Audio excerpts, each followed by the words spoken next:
Mayong adlaw kinyong tanan mga ka-dear friends, kini na usab inyong ubos nga lagad nga si Papa Joe. Karong adlaw lain na sad nga istorya ang tagan kinabuhi diri sa tuang YouTube channel. Ang suwat nga pinada ni June nga usa ka babae. By the way, sa dili pa ta mo padayon sa tuang pagbasa, basin og wala pa mo makasubscribe. Ang inyong pag-subscribe dako na kanang ikatabang nga mapadayon nato ang ing-ani nga klase nga content nga makahatag og inspirasyon sa itong mga kaigsunan all over the world. Daghang ta mga kaigsunan nga nagtan-aw nato karon ug nagpaminaw samtang naa silang trabaho or naa sila ing nasod. Daghang salamat sa inyong pagsuporta diha. And of course, sa mga nangita sa mga daan natong mga istorya, inyo sila makapligan sa Katabi with Ate Jems. Ipalihon lang sa taog subscribe o click the notification button para makadungog mo sa mga repurpose nato ng mga storya nga wa na ninyo makaplagi din sa tuang YouTube channel. And of course, kung kinamo mapadana sa inyo ang suwat, ready na mo nga i-share ninyo ang inyong mga kaagi, ipadala ka na sa papajoesuperb@gmail.com or i-check ninyo ang video description below kay naadiha ang ato ang email ad. So dito maglangay o ganyan na ang istorya sa itong sender nga si June. Diri lang sa Dear Papa Joe Stories. Oh dear Papa Joe, tagapayo ng puso. Sa bawat kwento, ikaw ang sandalan ko. Sa pag-ibig, sa sakit, sa pangarap at saya, ikaw ang tinig ng bawat nag-iisa. May iniwang sugat, may bagong simula sa mga liham. Hinahanap ang pag-asa sa bawat kwento mong pinakikinggan. May aral at saya na hindi malilimutan.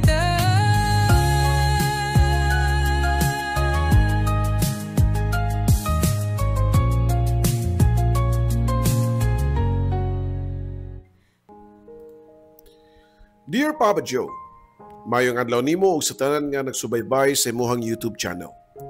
Sa di pa na ako sugdan og suwat ang akong kaagi, mangayo ko. Og pasensya nga di ni maayong pagasuwat nga akong napadala nimo nga story. Unsaon nga di man ko anad nga magsuwat-suwat og istorya. Ikaw na lang ang bahala nga mohanay, but still, I will try my best nga ma-deliver og klaro ang matag detalye sa akong istorya. Itago lang ko sa akong alias nga June, usa ka babae ug sugdan ako akong istorya niadtong grade 12 ko niadtong panahona. 18 years old ko sa among lugar sa Leyte. 5 ka man nag-igsuon ug ako ang the only girl. Bisan pa og matawag nga teenager na ko niadto pero dili pa mature ang akong hunahuna. Kumbaga isip bata pagyud ko. Inigmatan ako alas 10 sa buntag, maligo, mukaon, unya mulaag sa park kauban ng akong friend nga si Arkin. Unya sa gabi magbike-bike kauban sa akong grupo nga mga monkey hunters. Mo ni tawag namo sa among barkada nga why laing ginahuna mao ang lingaw-lingaw. Bisan pa niya itong panahona nga naa ang virus nga COVID. Mao pud nay rason nga makatagbaw miglaglaag kay modular man ang among klase. Kada adlaw tagdugay ko mamata kay nagsalig nga way kasi. Sama niya itong usa ka buntag and that was June 3, 2022. Nga alas 10 na sa buntag ko nakamata. Unya dayong punit sa ako ang cellphone. Ningisi dayon ko pagkakitaan ako sa chat ni mama nako. By the way, ang ako mama kay ilado kayo sa tibok lungsod tungod sa iyang maayong kinaiya. Hardworking, friendly, sa tanan, nice sense of humor. Basta imo siyang ika-istorya, sigurado yun ka na magsigi kag katawa. Usapod nga nakailado ni mama kay naaman siya business nga printing. Maghimo og rush ID, mag-xerox, mag-laminate ug uban pa. Gusto kayo ang business ni mama diri sa mong lugar kay maayo og pulido ang iyahang trabaho. Quality gyud kayo mong daghan siya mga customer nga ganahan og satisfied pod sa trabaho ni mama. Most of the time, magpuwaw pirmi si mama kay namay mga rush nga mga ipa-encode unya ko haon dayon ini ka ugma. Napoy pakyaw nga libro sa mga estudyante nga ilahang nga pa fotokapihan. Ug uban pagyud, Papa Joe.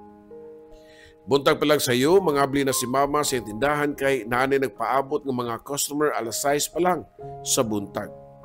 Kada makita na ko si Mama kay pirmira siya nagatubang sa iyahang computer. Kay mo may iyang trabaho. Kasagaran, tag-alauna na sa buntag na siya makatug unya sayo kay mo mata. Kay lagi ang mga customers maoy mamukaw ngadto niya. Usahay mingon si Mama nako nga di lang usa siya magpapukaw kay mo pahuway lang kuno siya kay labad kuno kaayo ang iyang ulo. Ang akong papa kay retired engineer man siya. Nagpahimo po siya sa sari-sari store tapad sa mong printing shop. Pareho gyud sila ni Mama nga mga hardworking kaayo. Nga ila ra pud nga gibuhat tungod silang pagpaningkamot para sa pamilya ug para makahatag sila og panginahanglan namong ilang mga anak, labi na sa among pag-eskwela.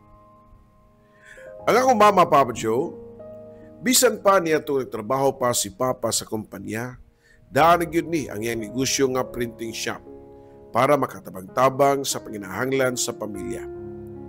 Balik sa kong istorya, niya itong sa kabuntag nga ni-chat si Mama nako. Kung sa'y gusto rin mo nga design sa cake, mo ni-chat ni Mama nako. Nakasmile ko kay lagi ang cake nga iyang giingon para sa akong birthday inig ka ugma. Nanda na yun na mong nag-igsuon nga basta mag-birthday mi kay nagoy handa or hikay Papa Joe. Imagine, nara si Mama sa tindahan unya ako na sa kwarto pero git-chat lang yapon niya. Di siya ganahan nga pukawon ko kay pinangga man ko.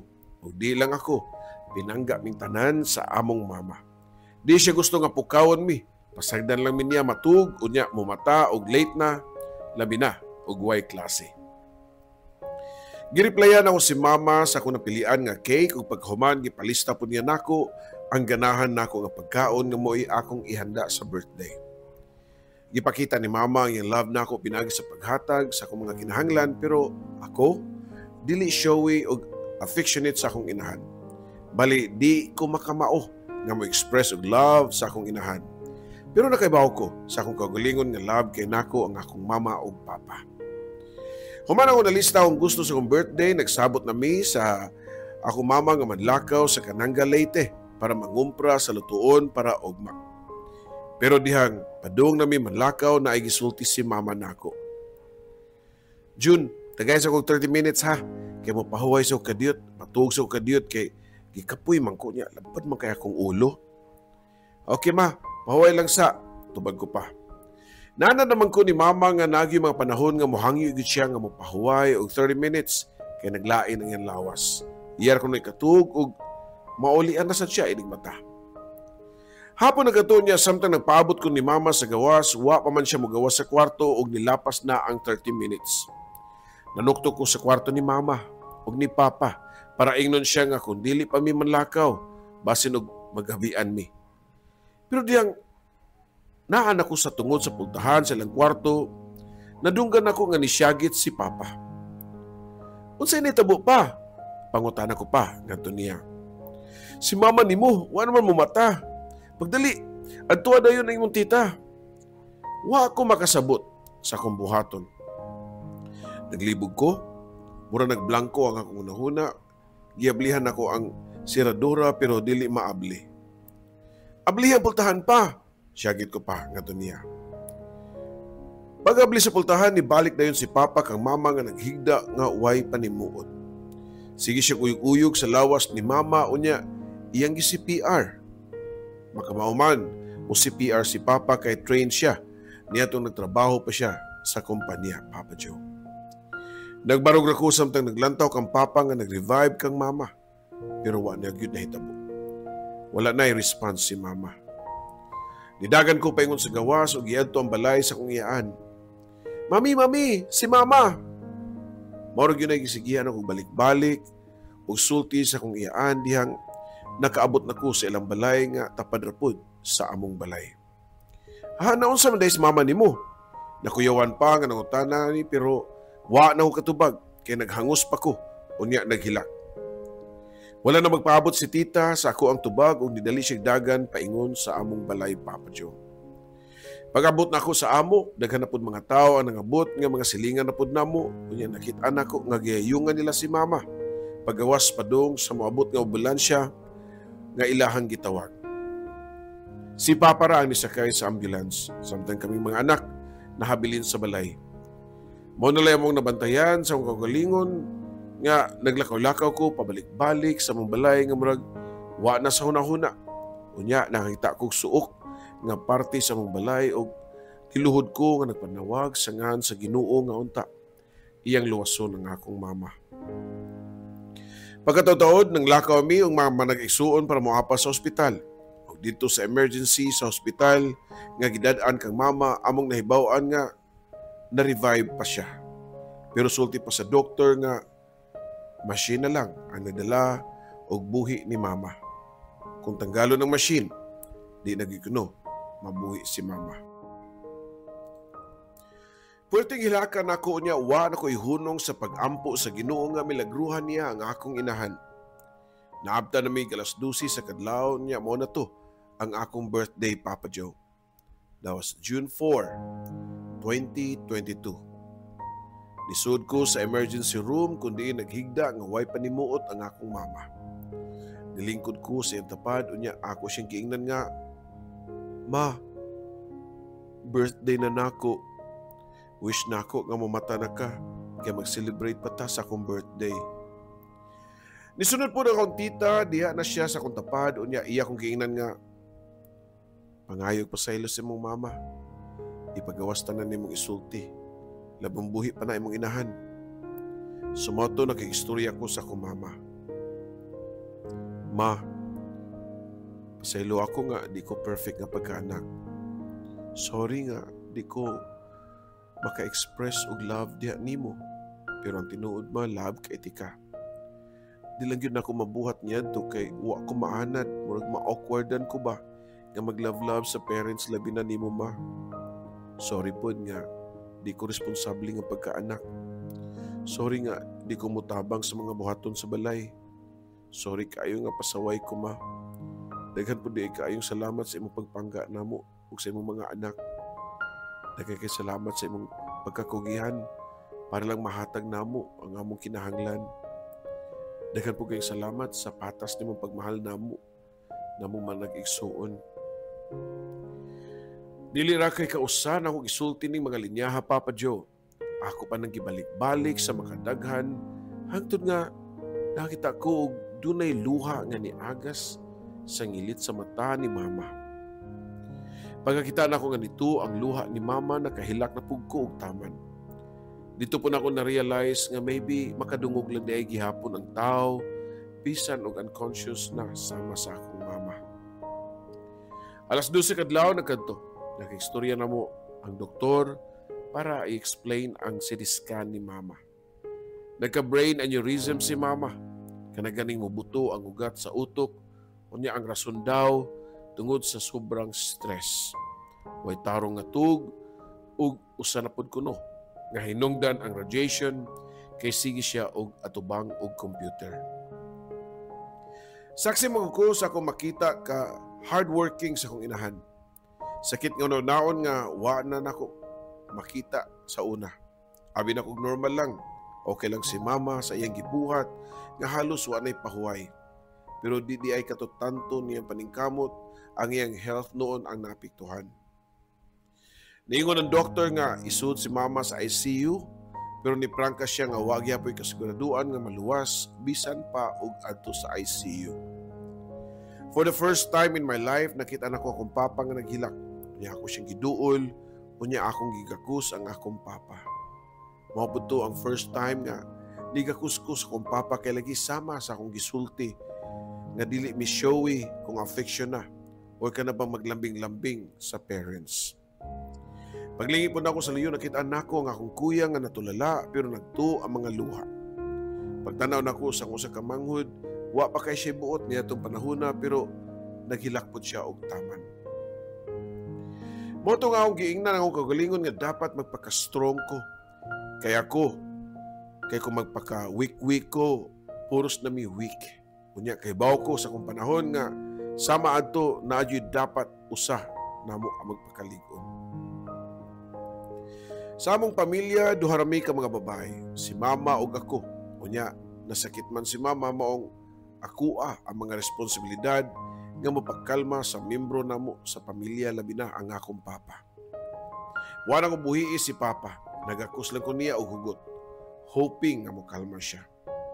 Wa madugay, niabot ang usa sa akong mga tito o nitambag nga angay mi magpahuway kay basin kami na pud ang magkasakit. Doon naman sa ospital ang ilang balay sa akong tito mao nga nangadtumi si papa o nga kumanghod para mga tug o nahabilin ang duha na ko kamaguwang sa ospital. Pero diyang nakahigda na mi sa balay sa akong tito, di ko makatuog. Bisan og unsaon nagsigog bantay sa akong papa kay mahadlok ko nga urumon kay urumunon ra ba siya. Labi na og dunay dakong problema. Sama niya to nitabo sa akong mama. Naglingkod ako nga nagatang sa akong papa nga natug. Hangtod nga inanay nga nakita nako ang kahayag sa gawas. Buntag na di ay Papa Joe. Nang mata na ang uban na mong kauban sa balay, unya ako kay grabe na gyud kaduka ang akong gibati. Pwede na siguro matug kay nanamay makabantay kang papa.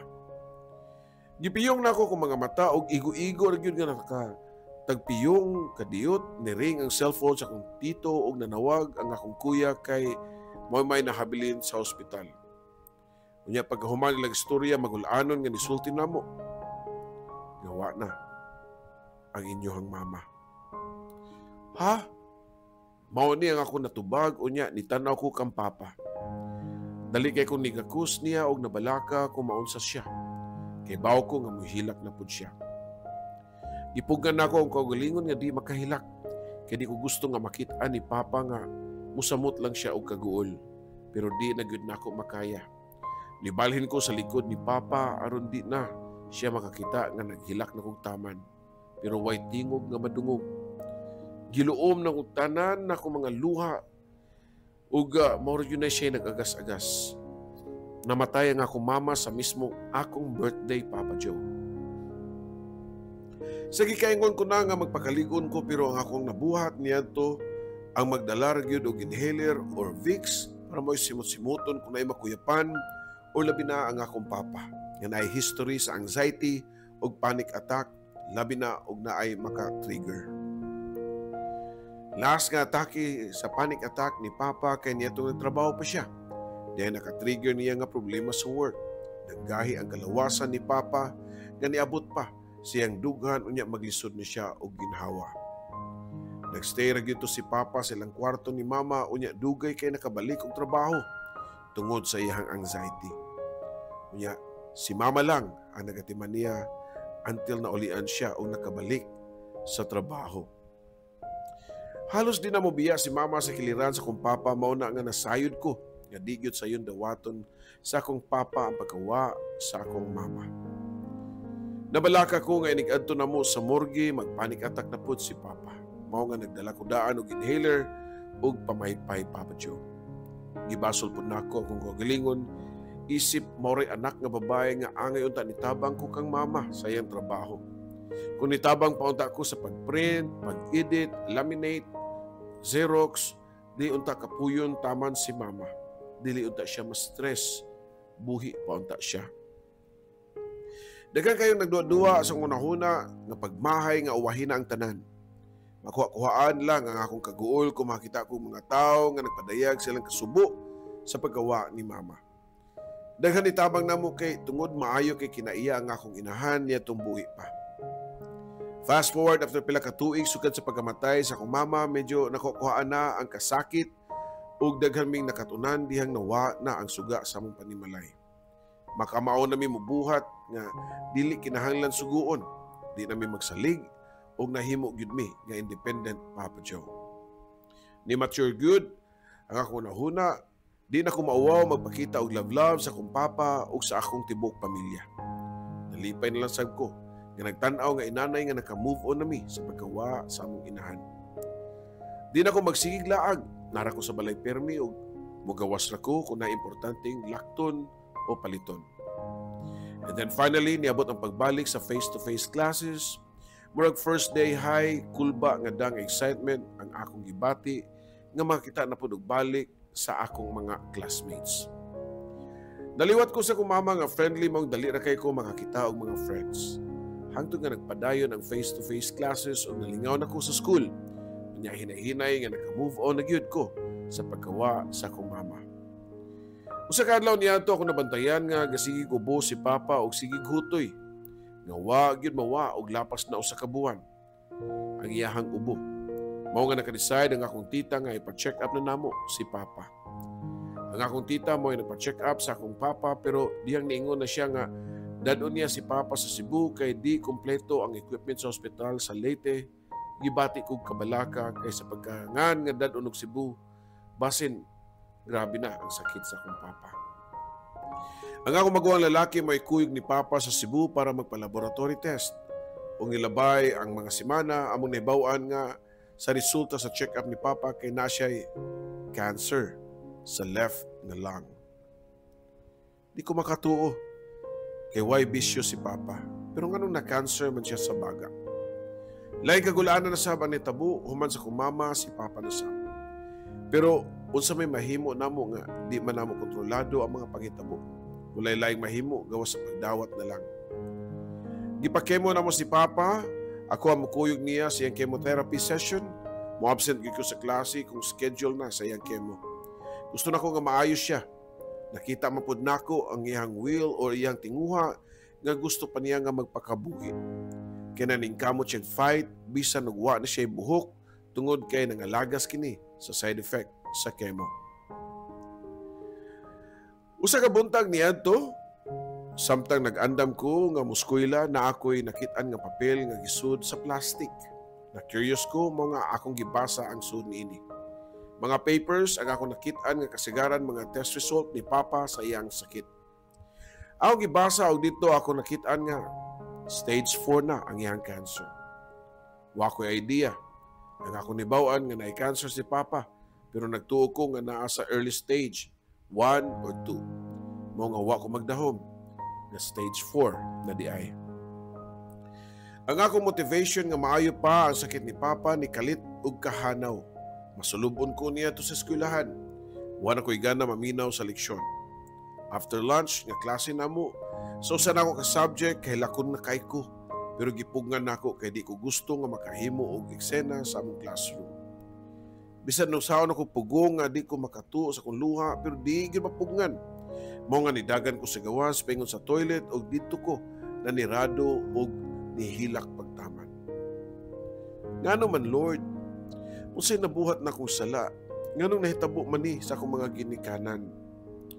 Yes, nagapangutana ko sa Ginoo, pero dili pasabot nga nawad-an ko niya og pagsalig. Padayong lang gyapon kog ampo nga mahatagan og milagro si Papa unya maayo siyang sakit nga stage 4 cancer. Nidagan na pud ko o nidaghan na pud ang akong mga absences sa school kay nagkadugay, nagkagrabi ang kahimtang ni Papa.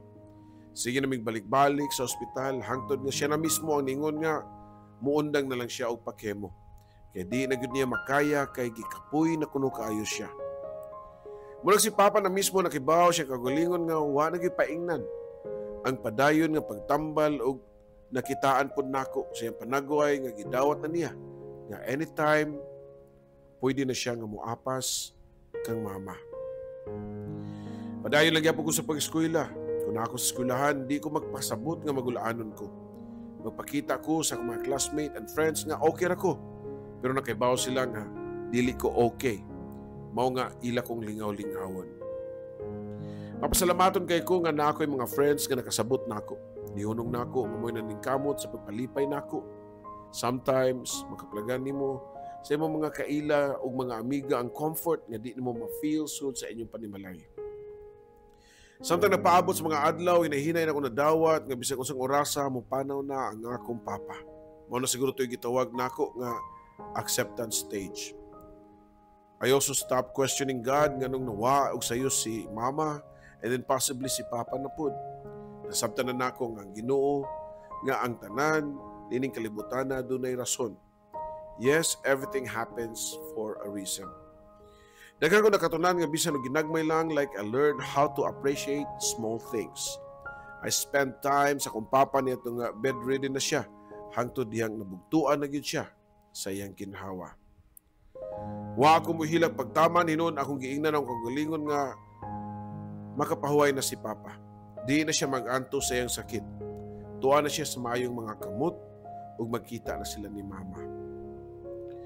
Papa Joe, after 2 years or 2 years have passed, nagikan sa pagkawala ni Papa and a lot of things have changed sa akua, I became more mature, independent, wise, ug ang pinaka-importante sa tanan, di na ko magduha-duha ug pakita ug pagpangga sa mga tao nga nag-love na ako. I appreciate everything now, especially time. Back then, man good Papa Joe, I used to regret not showing enough love sa akong parents. Labaw na kang Mama. Kaya di ko showy atong panahon na. Di pariha kang Papa nga nasulit man ako bisan og gamay na lang to nga time. Pero that regret feeling faded rapod. Diha nakarealize ko nga di ko angay magbasol kay gibuhat na sa ginutanan nga nay rason ug purpose. Mas hindi ay gikuha sa Ginoo ug una nga ko Mama kay irresponsable pa ko atong panahon na ug ang ako mga igsuon like kuwang pag-knowledge about life ba nga nagsaligras sa mga ginikanan. Unya bisan og nakita namo nga gikapoy na si Mama, wara mi gibuhat. Basin mao gikuha ra pud ni God si Mama ato para makat-on nami og saktong pamatasan og buluhaton sa mga samtang mga bata pa. I also thankful sa kaayo ko sa akong parents kay bisan og nawa sila gibinlan mi nila og mapuy-an. Wa gyud mi nila pasagdi maong di jud ko kaingon nga luoy mi. I decided to write my life story and ipabati sa kalibutan kay para jud ni sa tanan, especially sa mga bata diha. Ang ako maingon ninyo, palanggaan ninyo yung mga ginikanan, labon na apa sila sa inyong kiliran. Ayaw mo o pagduha-duha o pagpakita o paghigugma sa ilaha, kay magmahay ra mo og wa na sila. Ayaw mo pagsigi og tubag-tubag kung kasaban mo kay most of parents jud mga saba na sila kung nakay nabuhat nga di maayo para nimo. Then only one what's best for you. Dini na lang kutob ug daghang salamat, imo magtatampo, June.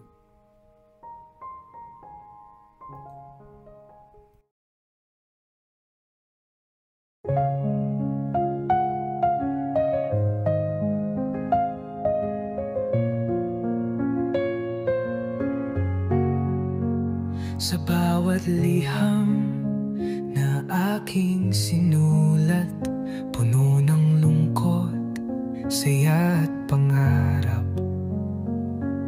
Sa radyo mong tahanan ng kwento, Papa Joe, ikaw ang aming kakampi sa mundo. May luhang pumapatak, may ngiting bumabalik sa tinig mong kay lambing. Kami iyong pinapahid. Oh dear Papa Joe, tagapayo ng puso. Sa bawat kwento, ikaw ang sandalan ko.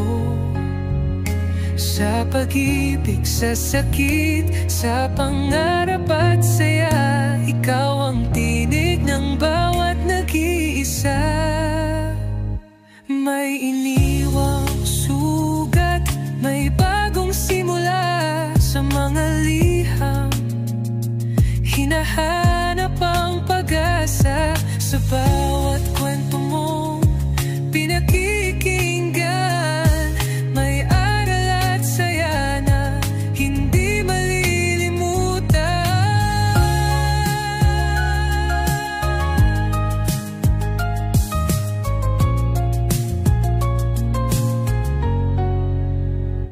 may iniwang sugat, may bagong simula sa mga liham.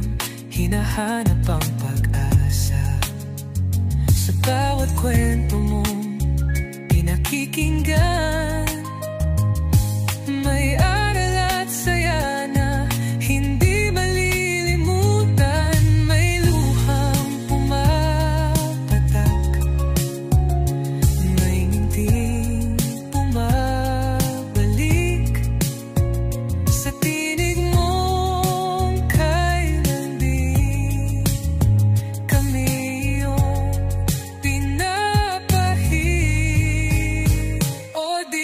Joe, tagapayo ng puso.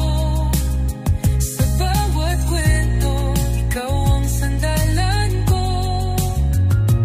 Sa pag-ibig, sa sakit, sa pangarap at saya, ikaw ang tinig ng bawat nag-iisa.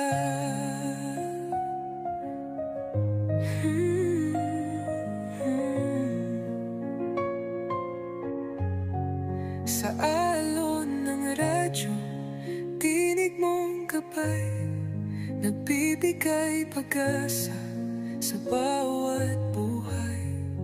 Kahit saan man kami dalhin ng mundo, ikaw ang kaibigang laging nandyan, Papa Joe. Oh dear Papa Joe, aming kaibigan, salamat sa kwento mong walang katapusan.